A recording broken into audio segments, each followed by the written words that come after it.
La mia opera contiene una trentina di temi, perciò è vastissima. È chiaro che tutti questi temi ruotano attorno alla cognizione della società sardana in tutte le sue manifestazioni, nella musica, medicina, religione, feste, carnevali, e poi anche nei nomi ovviamente delle cose, perciò della fauna, della flora e così via, i nomi dei popoli antichi, come era organizzata la società, la famiglia e tutte queste cose. Parlo anche dei nomi personali, che è un tema di estrema importanza, quello dei nomi personali antichi.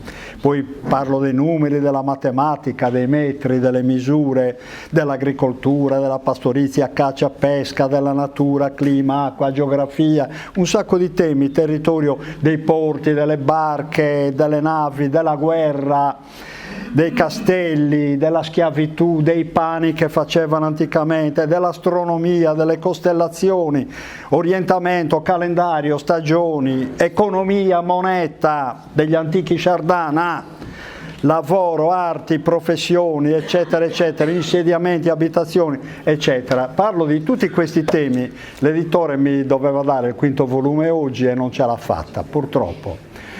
Io, dovendomi tenere nell'ambito di circa un'ora, ho dovuto fare una scelta di argomenti, presi qua e là dall'enciclopedia. E tenete conto che il mio metodo, tutti lo conoscete, è quello di collegare le parole moderne del dizionario sardo con le più antiche possibili, che si rintracciano nel Mediterraneo. Naturalmente la ricerca etimologica che io faccio segue una via non rettilinea, nel senso che io prendo la parola di oggi, vado al dizionario più antico, cerco la parola simile con significato simile e le abbino.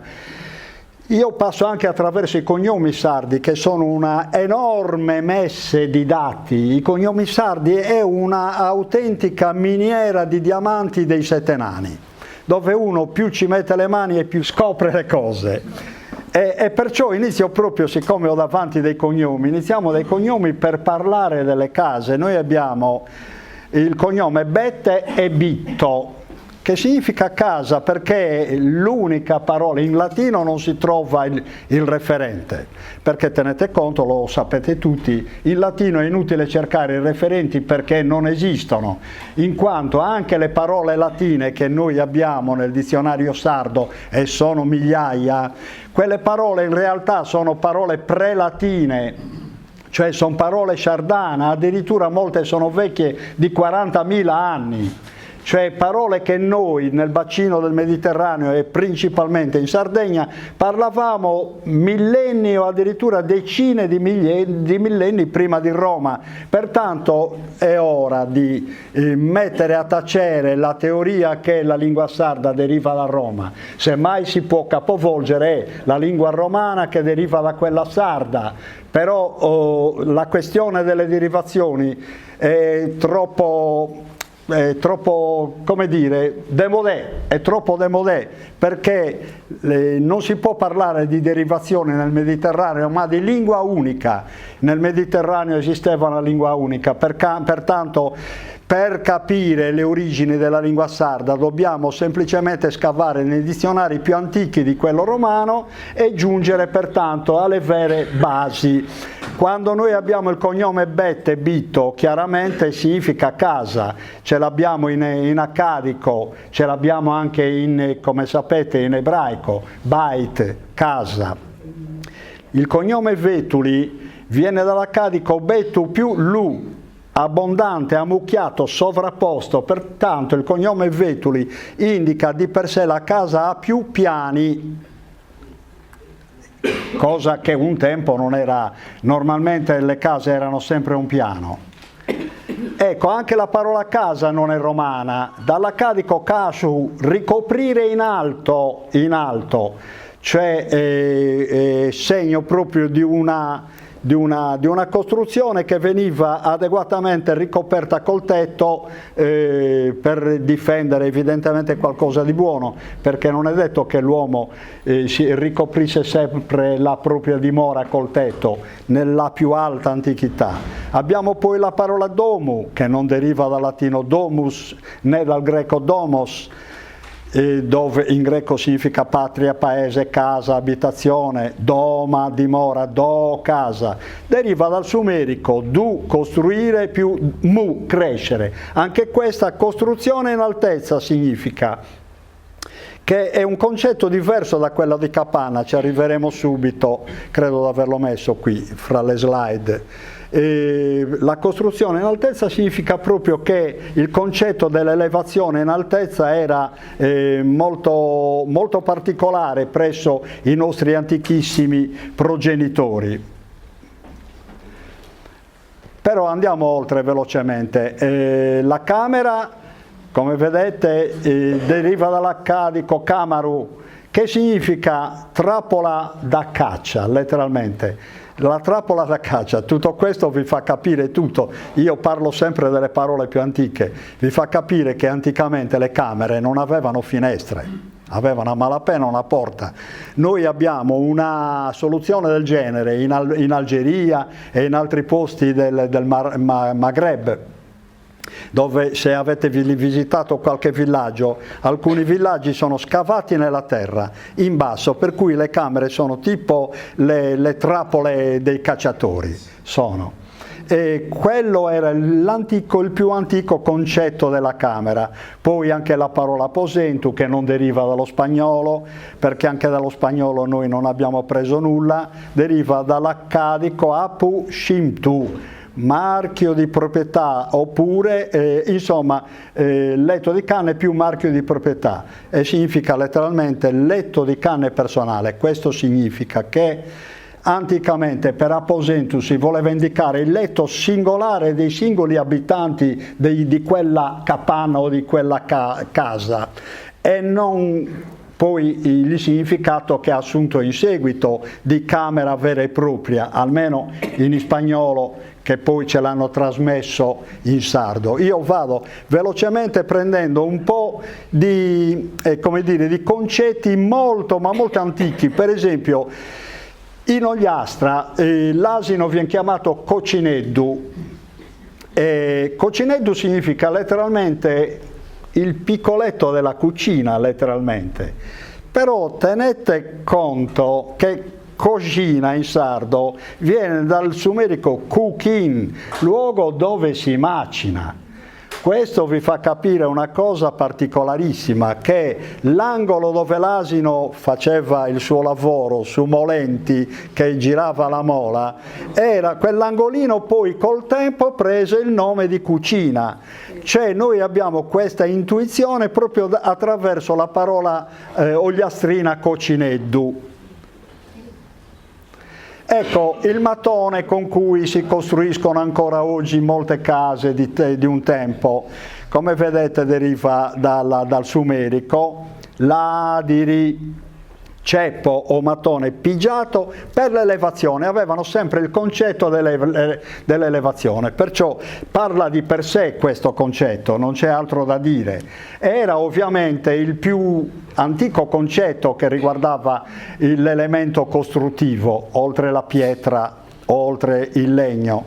Gianna, ianna, abbiamo il corrispettivo in latino, ma non è parola latina, perché deriva anche questa dal sumerico, cioè una lingua la cui antichità viene fatta rimontare a oltre 5.000 anni fa. In realtà poi vi ho già parlato che cos'è il sumerico. Il sumerico non è altro che la lingua dell'uomo di Neanderthal, in pratica, che si instaurò nel Mediterraneo per primo, poi fu soppiantata ma non eliminata, si sovrappose la lingua accadica, chiamata accadica, sono due lingue, in realtà la seconda fu portata dall'Homo sapiens, dagli altopiani del Nilo, una si schiacciò contro l'altra, infatti in Sardegna abbiamo il fenomeno che sembra strano per chi non ha mai affrontato l'argomento, ma è planare, chiunque lo può capire, di una planarità solare, cioè che la lingua sumerica si sovrappone con quella accadica e si fondono assieme in moltissime parole. Per cui evidentemente si deve parlare proprio della lingua Neanderthal che viene poi, come dire, ricalcata da quella da quella Cro-Magnon, quella dell'Homo sapiens. Perché dico questo? Per un motivo, per tanti motivi. Domani lo spiegherò meglio nella mia conferenza a riguardo del dizionario etimologico, dove spiego meglio queste cose. Però tenete conto che attualmente, ancora oggi, negli altopiani etiopici, da cui gli antropologi sostengono derivi l'Homo sapiens, ancora oggi negli altopiani etiopici si parla una lingua accadica divisa per vari dialetti, per cui vari dialetti accadici, insomma, collegabili con l'accadico, con l'arabo, perché sono tutte lingue imparentate quelle, arabo, ebraico, eccetera. Avete visto cosa significa Gianna? Cioè è esattamente un oggetto di legno che ritorna, si volta, va e viene, Gianna. Questo è il concetto originario. Ecca, anche questo è un altro nome di porta che poi oggi lo conosciamo più che altro, Ecca, Giacca, eccetera, come porta d'ingresso, come ingresso di un orto principalmente. Vedete, deriva dal sumerico Ekag, cioè bocca della casa letteralmente, per cui scopriamo che sono tutti concetti di altissima antichità. Se oggi io ve li propongo è proprio per capire il modo, la modalità con cui l'uomo primitivo formulò le prime parole della propria esistenza, della propria civiltà. Noi in Sardegna abbiamo ancora proprio congelata l'antica lingua sumero-accadica che ci mostra ancora oggi le modalità con cui il linguaggio stesso si è formato. Jassu, che anch'esso significa ingresso dei poderi, eccetera, eccetera, ce l'abbiamo anche nell'italiano chiasso, via o passaggio rurale, in corso si chiama ugualmente chiasso per dire vicolo, dal sumerico hash, to break, rompere, spezzare, e questo fa capire, evidentemente si spezza la linearità del muro a secco oppure si spezza la linearità di un cespuglio, ok, questo significa giassu. Andiamo, scala, vedete Iscalu, questo è anche un cognome, evidentemente ebbe molta risonanza anticamente. Dall'accadico Iscalu, albero alleggerito di rami, anche questo è un concetto antichissimo. Non so quanti di voi abbiano conosciuto le scale fatte di un albero con i rami potati, io ne ho viste decine nelle case barbaricine, cioè dove ancora in soffitta si saliva così, in quel modo. La soffitta sapete tutti che allora serviva per conservare i viveri più importanti, grano, eccetera. Ecco, in solaio, appunto, che molti in Sardegna chiamano solargiu, dall'accadico shulu, cioè sollevato in alto, letteralmente. Poi abbiamo il focolare, vi cito solo uno dei vari nomi che abbiamo in Sardegna, zidda in gallurese, dal sumerico zil più da, cioè angolo per cuocere, zilda, letteralmente. Io vi cito anche il gallurese perché l'ho spiegato tante volte, nel mio dizionario l'ho detto molto chiaramente, il gallurese è un dialetto sardo, niente altro. Se poi ha degli influssi di ritorno italici è un'altra questione, però in Gallura io ho scoperto che ci sono dei nomi antichissimi, fra i più antichi della Sardegna, ne abbiamo un po' dappertutto, compreso il Campidano. Però anche lì ci sono nomi antichissimi, altrofe perduti. Per esempio, almeno un terzo dei nomi degli animali in Gallura sono conservati nella loro originalità sarda, non italiana, sarda. Questo vi fa capire mille cose. Per cui, ma oggi non sono venuto a parlare dei problemi del dialetto gallurese. Donapai anch'esso è un cognome. Vedete che significa uomo costruttore di case, di frasche. Ecco, poi abbiamo il cognome Dui, letteralmente costruttore di case e basta, genericamente. Poi il cognome Lavena, dall'accadico Labinu, facitore di mattoni, per cui abbiamo conosciuto il nome del mattone che era fatto di fango, e adesso conosciamo anche il nome dell'artigiano che faceva i mattoni. Abbiamo il cognome Lavena, esiste molto a Cagliari questo cognome. Carta è un altro cognome che significa in ugaritico, fenicio, eccetera, città significa. Medros, un altro cognome, Medu, visibile, Uru, città grande letteralmente, Meduru, messi assieme, queste due parole significano Meduru, città grande, evidentemente proprio per distinguerla dai villaggi. Come dire che in origine Cagliari, che di sicuro prese già una forma molto più vasta rispetto a quella dei villaggi dei dintorni, per identificarla veniva chiamata Medros. Mentre Bidda significa villaggio. In tutta la Sardegna, Bidda, dall'accadico bitu, abitazione, insediamento, sito. Letteralmente la Bidda è l'insediamento, il luogo dove sta la tribù, o anticamente stava la tribù, o la singola parte di abitazione, di abitatori. In ebraico abbiamo bait, come tutte, e abbiamo anche la parola alpestre baita, che è uguale. Biginau, sapete cos'è il quartiere? È un quartiere del villaggio.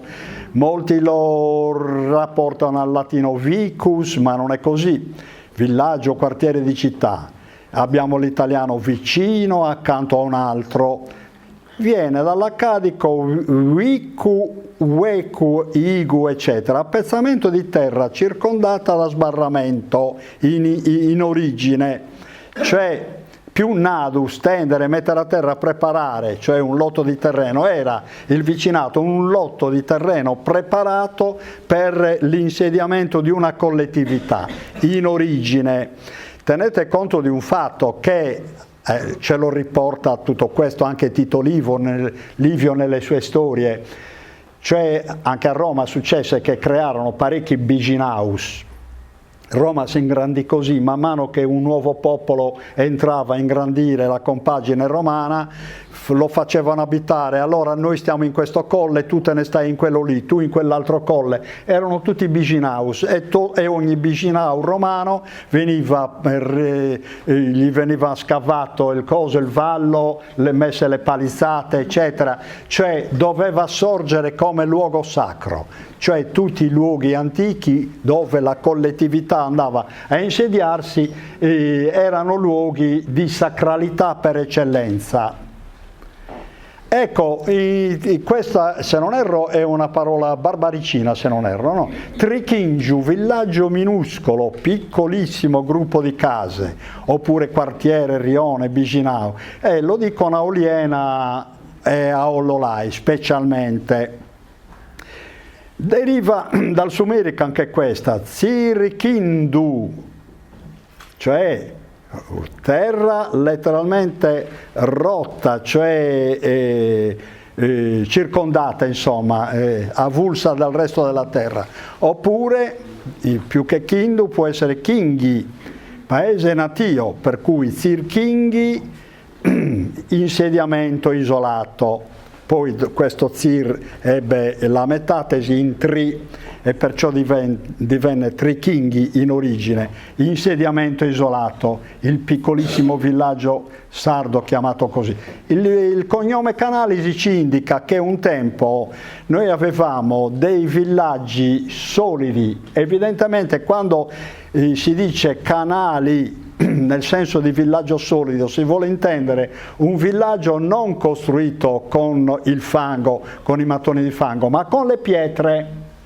Evidentemente questo succedeva in tutti i territori sardi, e sono molti, dove ci sono molte pietre a disposizione. Bisognava fra l'altro anche toglierle di mezzo per erigere la casa in altezza, e questa era una buona opportunità.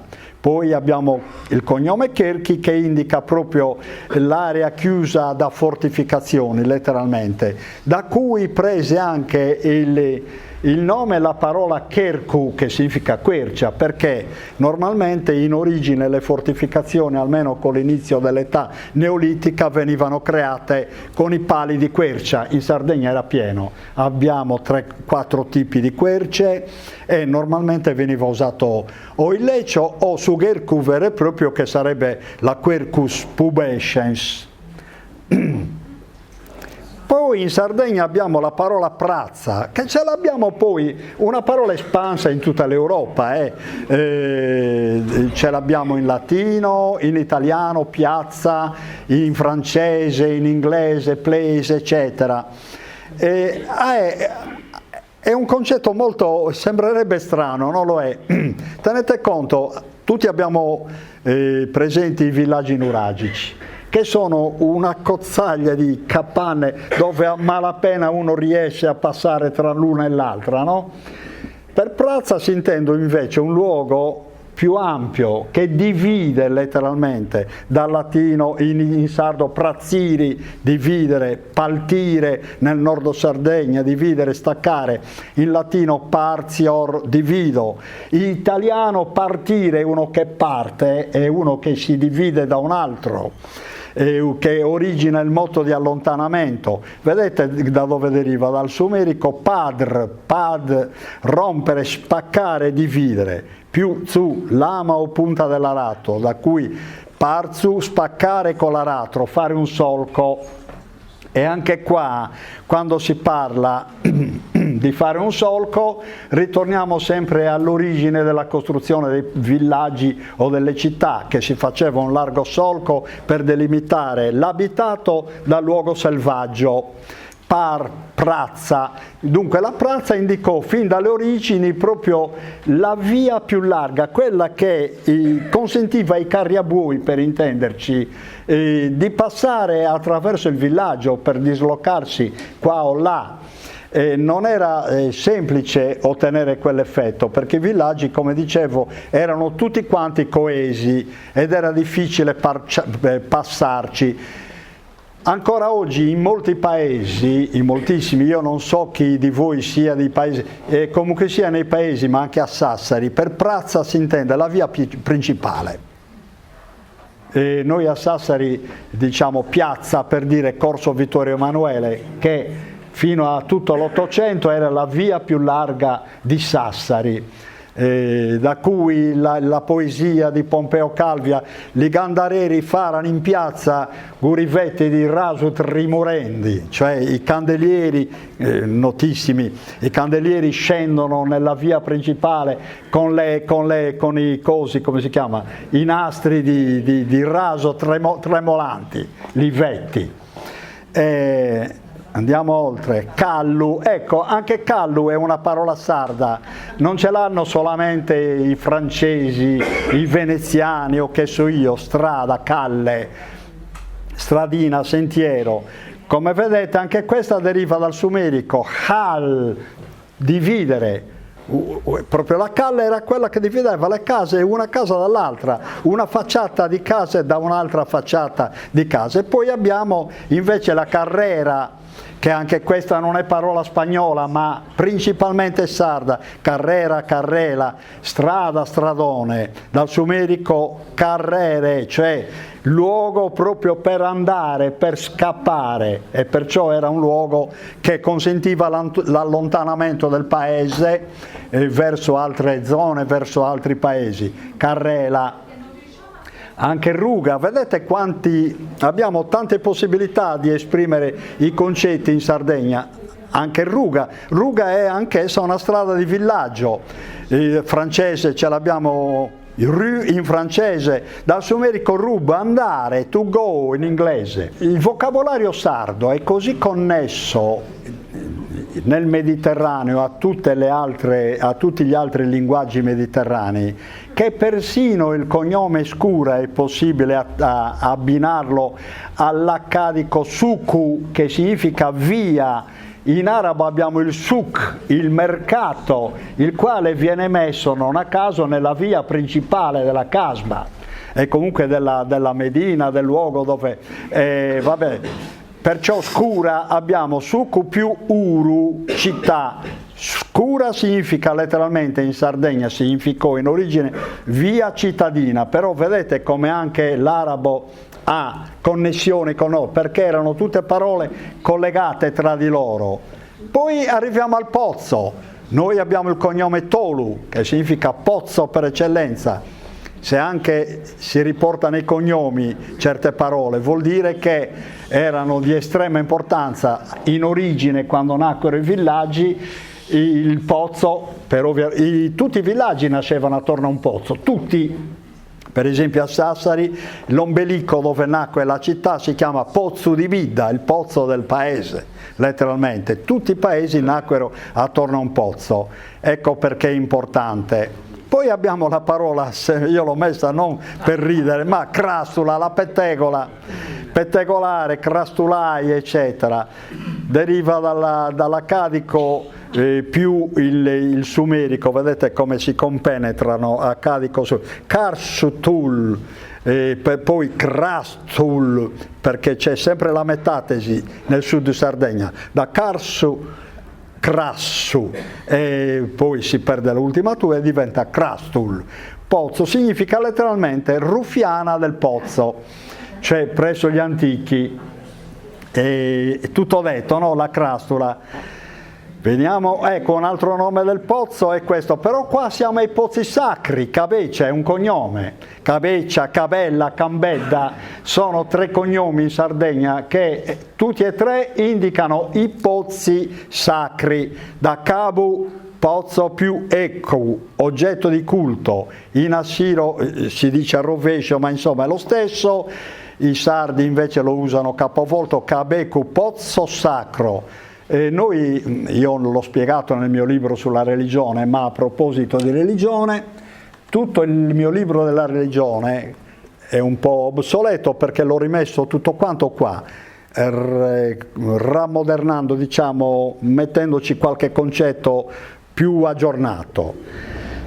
Nel mio libro della religione spiego tutti quanti i termini religiosi della Sardegna, che sono moltissimi, un'enormità. Infatti ogni tanto mi scrivono in Facebook, eccetera, dicendo ma lei ci ha disvelato un intero mondo che per noi era sconosciuto al 100%. Io, come sapete, nel mio libro della religione e comunque in questa enciclopedia ho messo a nudo tutti i nomi degli antichi monumenti, tutti, Pozzo Sacro, come si chiama, la Tomba dei Giganti, il Nuraghe, eccetera, eccetera, hanno tutti quanti il loro nome antico, che normalmente si ritrova attraverso i cognomi, ma non sempre. Per esempio il Nuraghe ha un nome a sé. Poi abbiamo la questione dell'uso del territorio, la questione del Vidazzone, del Paberili. Non è una questione medievale come tutti, io spero che qualcuno sappia la questione del Vidazzone e del Paberili, no? Cioè su Vidazzone non era altro che l'organizzazione comunitaria delle terre a coltura. dovevano coltivare sempre anticamente, ma non solo nel Medioevo come ci è stato insegnato di dire, anche nell'alta antichità preromana c'era la coltivazione comunitaria, vidazzone, guardate qual è il significato in accadico, era recintata e ben recintata. Perché? Perché bisognava impedire che nel vidazzone entrassero le greggi, perché lo scontro, insomma, il confronto quantomeno e comunque la separazione tra economia agricola e quella pastorale in Sardegna c'è sempre stata da decine di millenni. E ancora, diciamo che ormai ai tempi nostri sta avendo una sua sistemazione adeguata per tanti motivi che non sto a dire. Per un tempo il vidazzone doveva essere ben difeso dalle greggi. Il paverile era invece lo stesso vidazzone che una volta che si era prodotti certi... era una parte del vidazzone, perché si presume che il vidazzone, finché era possibile in un paese antico, avesse la massima estensione possibile. Però questo vidazzone non è che fosse tutto ogni anno, è ora seminato a grano, è ora cetrioli, è ora qua. Aveva le sue parcelle, perciò una parcella seminata a questo, una parcella a quello. Cosa succedeva? Che alcune parcelle ogni anno venivano messe a riposo. Il riposo colturale è vecchio quanto il mondo, anche se non lo si vuol credere. Gli agronomi dicono che è una conquista moderna, non è così. Il paverile era nient'altro che il vidazzone che veniva messo a riposo di 1 o 2 anni. Il paverile, che come vedete, però anticamente paverili significava non quello che si intende oggi, terreno a riposo, ma significa pascolo per brucare i germogli. Ma la parola è chiarissima, antichissima, ma chiara, perché si concedeva il pascolo dentro su vidazzone alle greggi per brucare i germogli, che erano molto ambiti. I germogli, che so io, del cetriolo, della lattuga, della patata, di qua di là, erano ambitissimi dalle pecore, di fronte ai germogli, per esempio, di Susartu, dove c'erano i germogli selvatici che erano meno ambiti. Padru, e continuiamo qua nell'uso comunitario del territorio, perché anticamente tutto il territorio era ad uso comunitario, pradu, terreno comunale d'uso comune, tutto aperto in questo caso, non chiuso come su vidazzone. Vedete da dove deriva? Dal sumerico padr, tagliare a pezzetti, più land, per cui padr volle anche intendere il brucare, eccetera. Insomma, Subadru era il terreno pascolivo, noto adesso come in italiano prato, ecco, terreno pascolivo. Oggi abbiamo, come dire, è diventata una parola elitaria, prato, il prato all'inglese, quella. Prima era semplicemente il terreno pascolivo. Però sono tutte parole antichissime, vecchie, in questo caso anche di 20, 30, 40 mila anni. Questa parola qui. Sartu, ecco, il sartu, terreni comunali non coltivati, spesso c'è la selva, la foresta, eccetera. Ci viene portato il bestiame indomito, ma talora anche quello domito, dietro pagamento di un lieve canone, secondo la tradizione degli usi civici. Vedete da dove deriva sartu? Sartum, cioè bestiame bovino, letteralmente terreno adatto alle vacche. Letteralmente, in origine almeno, evidentemente proprio si distingueva, probabilmente anticamente i maiali in quanto tali venivano lasciati esclusivamente nelle foreste a ghiande o cosa del genere. Questo tipo di allevamento io l'ho scoperto per esempio sui monti di Villacidro, dove fino a circa 20 anni fa c'erano ancora dei porcari che allevavano i porci esclusivamente all'interno della foresta più fitta. Qua cambiamo registro. Noi in Sardegna avevamo anche il re, che se ne dica, avevamo il re o principi, Cioè non è vero che fosse unita l'isola, è intuitivo questo. Noi avevamo varie tribù, come tutti sanno, e pertanto ogni tribù aveva il suo re, non c'è niente da fare. Lo scopriamo nel cognome Aste, che in sumerico significa trono, Aste, Astu. Atsu, dall'accadico scettro, bastone di comando, anche quello è un cognome, Hatsu. E poi abbiamo, ecco, tanti altri nomi che ci danno, nomi comuni, nomi di uccelli, eccetera, che ci danno proprio la consistenza di quello che dicono. Gentiarrubia sapete che è il fenicottero, chiamato così dal sumerico Entirrubu, uccello regale, cioè uccello principe, uccello. Se lo chiamavano così, evidentemente il concetto di regalità c'è sempre stato. Poi abbiamo anche Surrei, dal sumerico re, città più G.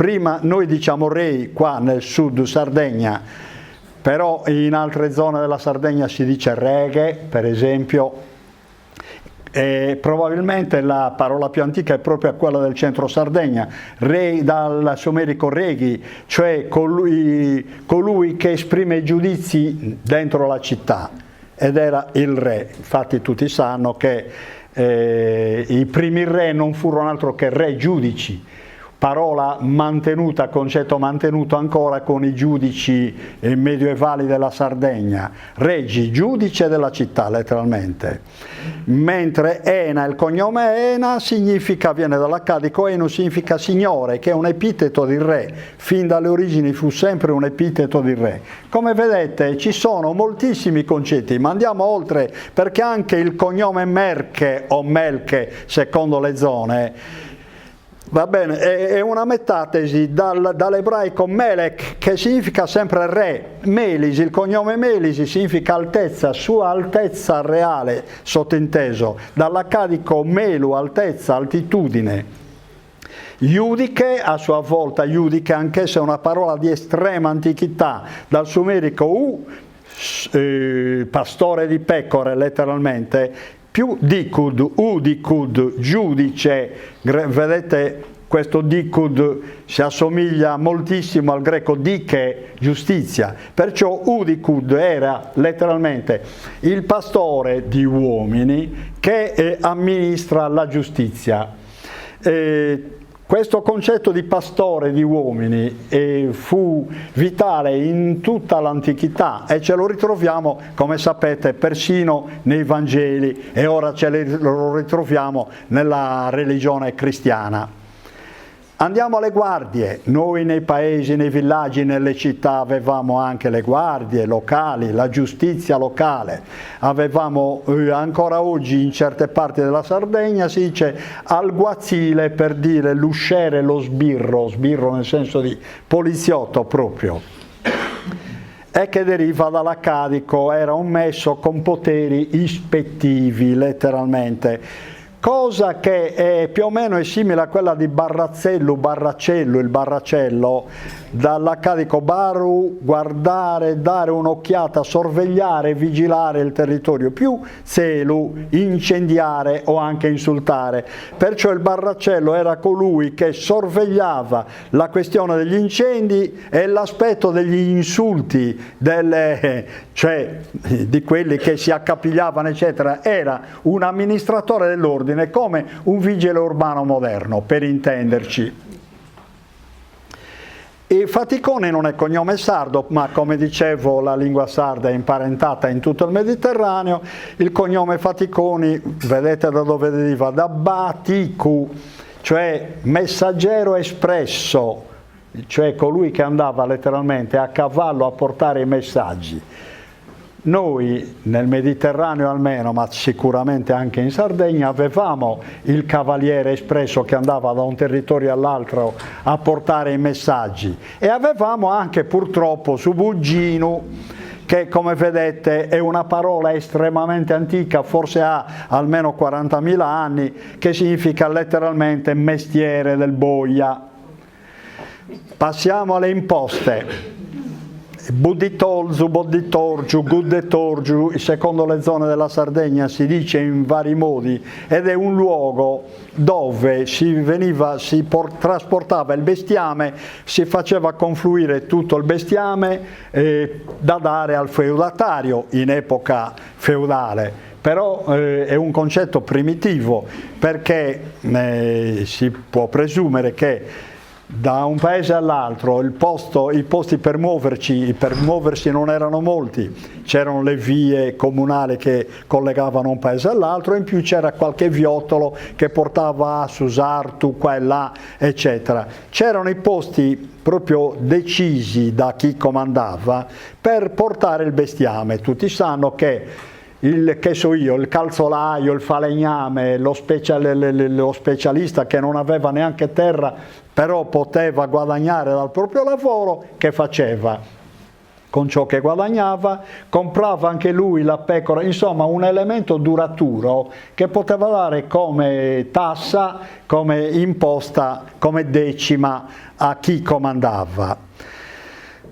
Pirosu, e anche questo cognome ci dice che un luogo indica il luogo di pagamento delle imposte, da Piru più Us, sumerico Us, angolo, sito, per cui sito della consegna della tassa, letteralmente. Agenzia delle Entrate. Agenzia delle Entrate, che naturalmente è preferibile a quella di oggi, perché oggi ci portano via il 40-50%, invece a quei tempi solo la decima del nostro guadagno. Poi bisogna vedere come la misuravano, però non lo so, ecco, molti dicono che i tempi andati erano i peggiori, io non lo giurerei, ecco.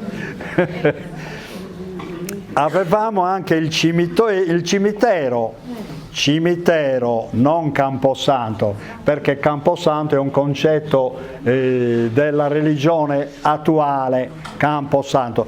Cimitoriu o gimitoriu, secondo le zone, in greco lo chiamavano koimeterion,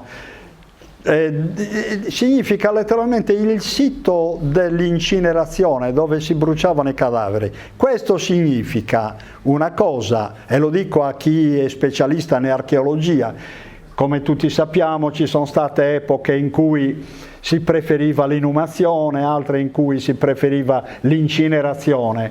Evidentemente proprio per cimitorio si intese il luogo dove si portava il cadavere per bruciarlo, perché non si poteva fare dentro il villaggio, non solo per ragioni religiose, ma anche perché le capanne, essendo quasi tutte di frasche, o perlomeno la parte superiore, rischiavano di bruciare.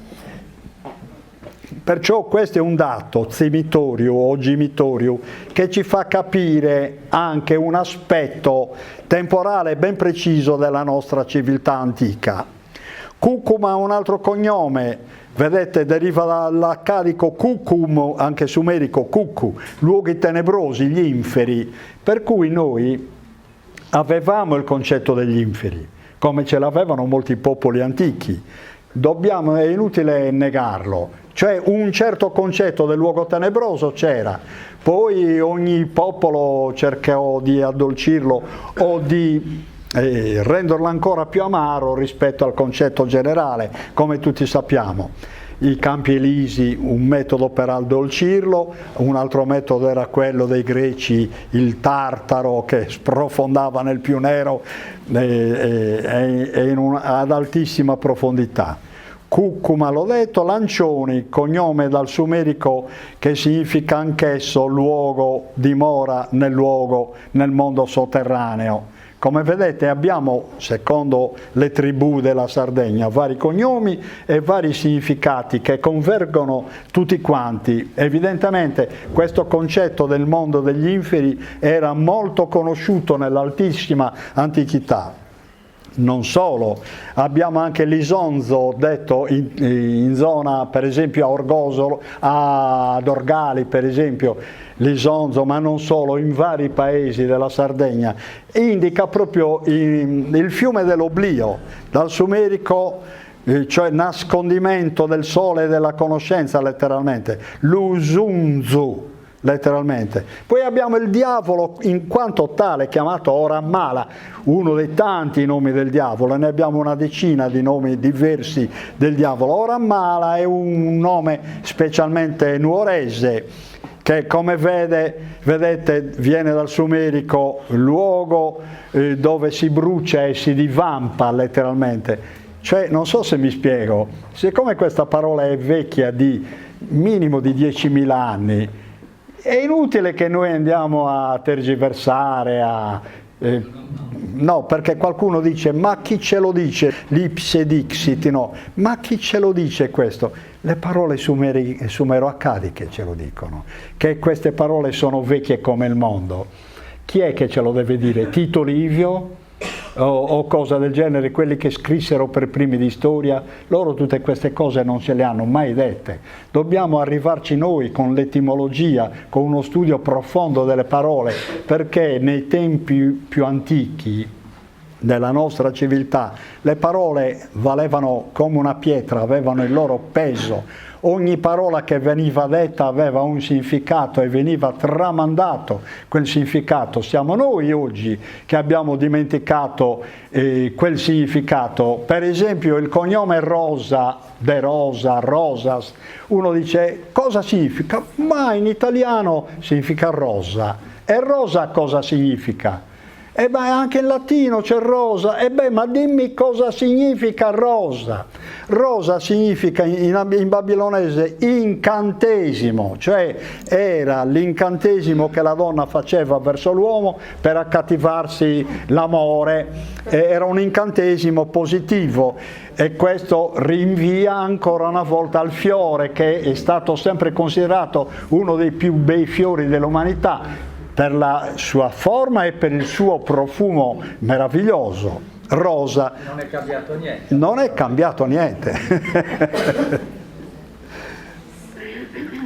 Ecco, e qua arriviamo alla scrittura. Cioè io avevo tenuto già una conferenza qui da Onebu, ma lo ripeto, noi sardi conoscevamo la scrittura in tutti i suoi modi, in tutti i sensi.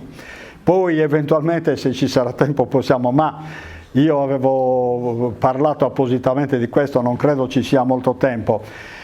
La parola fresa, che significa letteralmente, è quella che viene detta in altri posti, pani carasau, che si scinde in due, va bene? In babilonese lo ritroviamo per su, parte scritta di una tavoletta cuneiforme, l'altra parte era la custodia protettiva che veniva sigillata sopra la parte scritta. Ecco cosa significa fresa. E molti non lo vogliono capire perché nessuno ce l'ha detto prima del dottor De Dola. Chi è che lo dice ipse dixit? No. Poi scoprono che Aristotele l'ipse dixit prese in giro l'umanità per oltre 1500 anni. Sappiamo tutti che dall'aristotelismo nacquero le atrocità più nefande della civiltà medievale italiana, altro che ipse dixit, la persecuzione delle donne, il coso delle streghe, la caccia alle streghe e così via, tutto dall'aristotelismo. Ipse dixit, tu De Dola, ma chi te l'ha detto? E beh, ma se me l'avesse detto un altro poi bisogna dire a quell'altro, ma a te chi te l'ha detto? A me lo dicono i dizionari antichi. Punto e basta. Ecco, il segno cuneiforme è espresso anche dal cognome Gallo o Gallus, alcuni l'hanno italianizzato in Gallo, no? E alcuni l'hanno lasciato in originale Gallus, che viene dall'accadico Hallu, che indica proprio il segno cuneiforme. Altro che Gallo, chicchirichì, no, il cognome Gallus non significa Gallo, chicchirichì. Abbiamo anche Tuffu, il cognome dall'accadico Zuppu, letteralmente, tavoletta d'argilla, lettera, documento, e ritorniamo alla più alta antichità. E qua veniamo invece agli stranieri che stavano in Sardegna, perché giusto quanto è stato detto da molti archeologi e anche c'è l'allusione di parecchi storici, in realtà noi abbiamo avuto molti stranieri, ma quello che divide me da loro è che quegli stranieri venivano come commercianti, o venivano in altra veste, ma non come conquistatori. La Sardegna sanno tutti che non è mai stata invasa prima dei Romani. Prima dei Romani, almeno in epoca nuragica, la Sardegna era la testa di ponte dei Sea Peoples, quelli che andarono a conquistare gli altri popoli e non viceversa. Perciò tutti quelli che noi ci ritroviamo, questi cognomi che ci ritroviamo in Sardegna, sono cognomi di viaggiatori, di commercianti o anche di prigionieri, come vediamo. Per esempio Mangatia significa letteralmente prigioniero Ittita. Assoro, Soru, eccetera, significa siriano. Assuru in accadico e in assiro, Assuru significa siriano, letteralmente, per cui il cognome Soru o Assoro, che esiste ancora oggi, Soro, eccetera, significa questo. In origine erano siriani. Trois, vedete da dove deriva? È l'antichissimo appellativo di coloro che provenivano da Troia. Da Troia. Troia era nota in tutto il Mediterraneo. Turuia veniva chiamata e significa letteralmente luogo protettivo. Significa da Tur, da cui la parola turris in latino, la torre, che è un luogo protettivo, Turuia. Da cui appunto deriva il cognome Trois, Troisi, Troisi a Napoli, eccetera. Dal sumerico Turisin, letteralmente pollone, letteralmente pollone di Tur, di Troia. Turisi era un appellativo, pollone di Troia, cioè uno che è nato a Troia, insomma. Poi abbiamo il cognome Zurru, che tutti conoscono. Zur era il nome dell'antica Siro ed è ora di terminarla con questa questione. Zur era un nome, per intenderci, ebraico, Zur, Thor, eccetera, che indicava la roccia il roccione su cui sorgeva l'isoletta di Tiro, dove fu costruita la città di Tiro. E in più abbiamo il cognome Turra.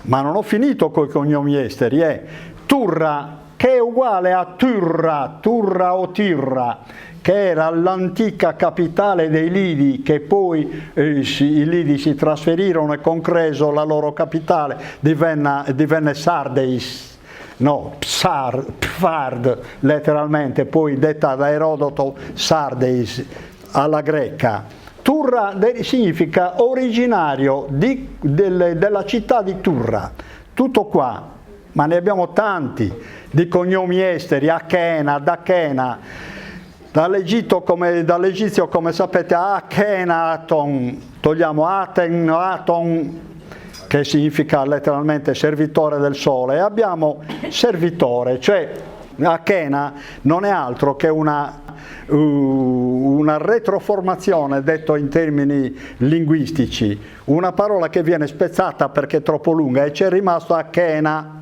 come cognome in questo caso. Significa servitore del sole, letteralmente, che era l'appellativo massimo che si dava ai faraoni, come sapete, perché i faraoni erano considerati i figli del dio sole, cioè i rappresentanti di Dio in terra. E da qua il cognome Dachena di estrema importanza.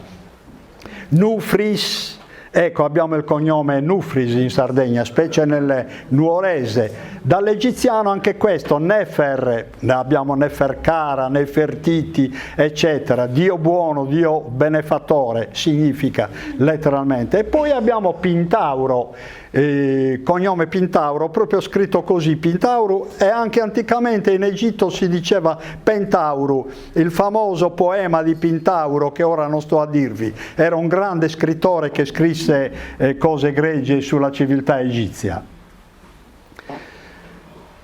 In termini interpretativi si può arrivare ugualmente all'origine non sarda, ma mediterranea e comunque egizia, in questo caso nel cognome Torrisi.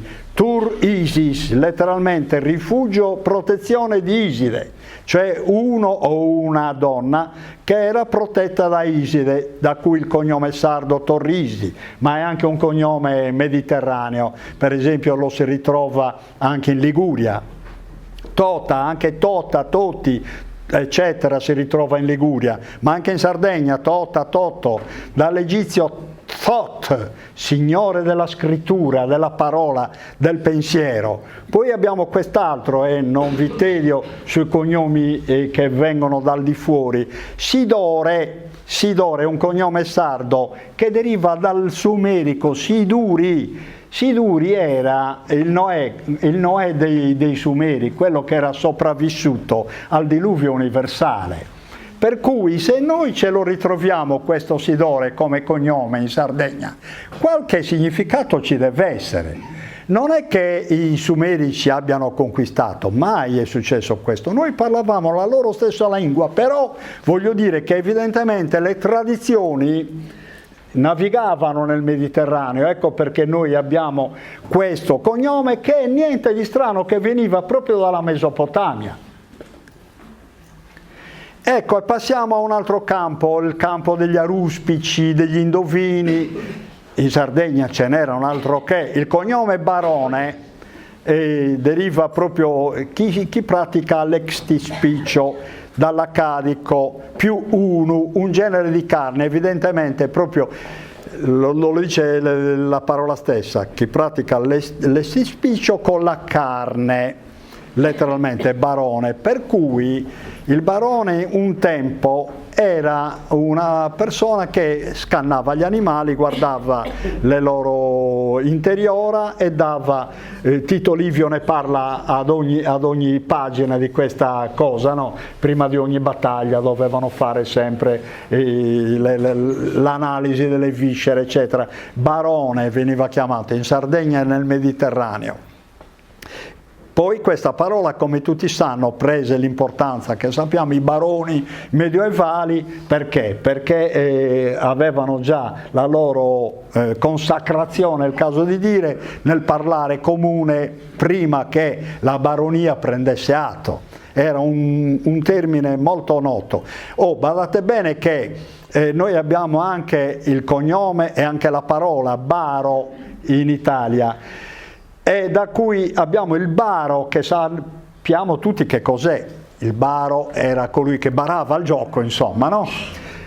E questa però è una parola medievale, cioè fu creata dai monaci cristiani, dai preti cristiani, per parlare, perché baro, oltre a colui che praticava l'estispiccio, in accadico significa letteralmente baru, sacerdote.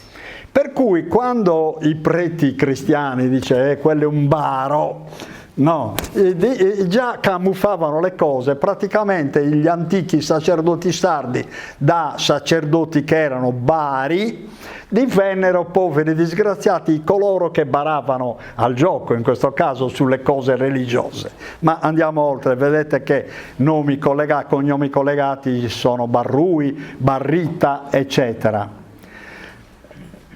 Qui entriamo, io sto andando molto veloce perché non c'è tempo, però sto per finire.